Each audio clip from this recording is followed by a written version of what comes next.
smile, she watched his eyes follow the course of her hand. Their present circumstances had made her thin with brutal efficiency, but she was still beautiful.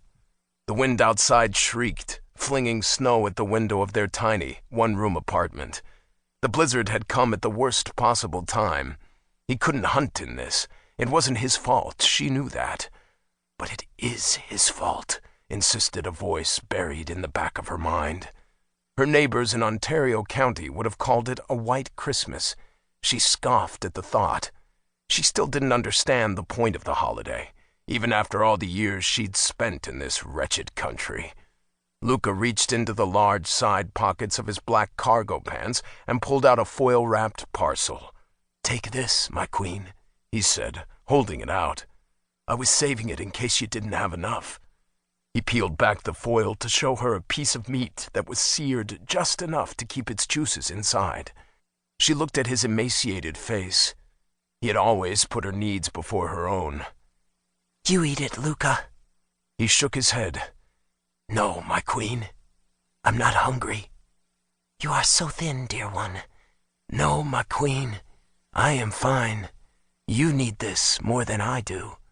Saliva sluiced into her mouth like spring runoff overflowing the banks of a creek.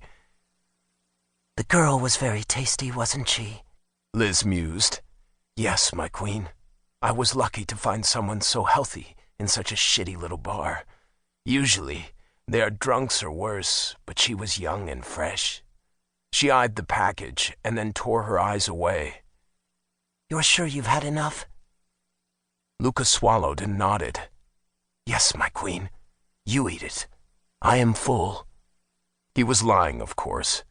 It only took one look at him, bony, haggard, almost cadaverous in truth, to see that he needed the meat.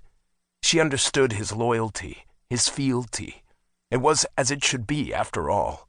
In her own way, she loved and honored him too, and regretted that circumstance, and his devotion to her made him look like a man ravaged by a wasting illness.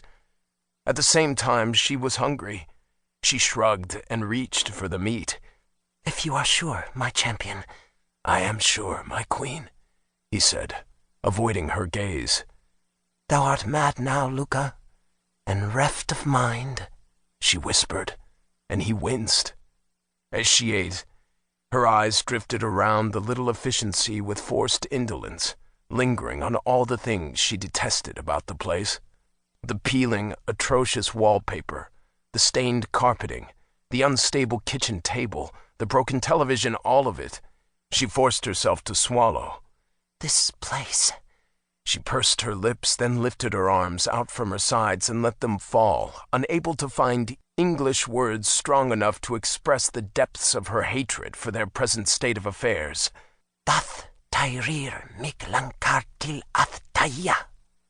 He looked at her, the small smile at hearing the ancient language dying stillborn on his lips as the meaning of the words sank in.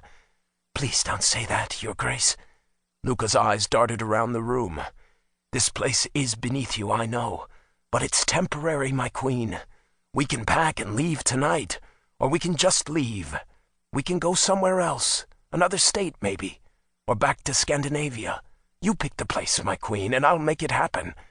His voice rang with some of the confidence and competence she had come to expect from him. Her eyes locked on his. "You'll make it happen? You promised to take care of me." She waved her hand at the room around them. "Is this taking care of me?" He withered under her scrutiny, and his gaze slithered away from hers. "Don't you look away from me," she snapped, mounting fury pounding its staccato rhythm in her temples. He snapped his head up as if she had slapped him and met her gaze.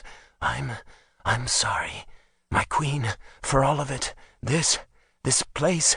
He shook his head, looking lost and helpless. "I've allowed myself to grow soft.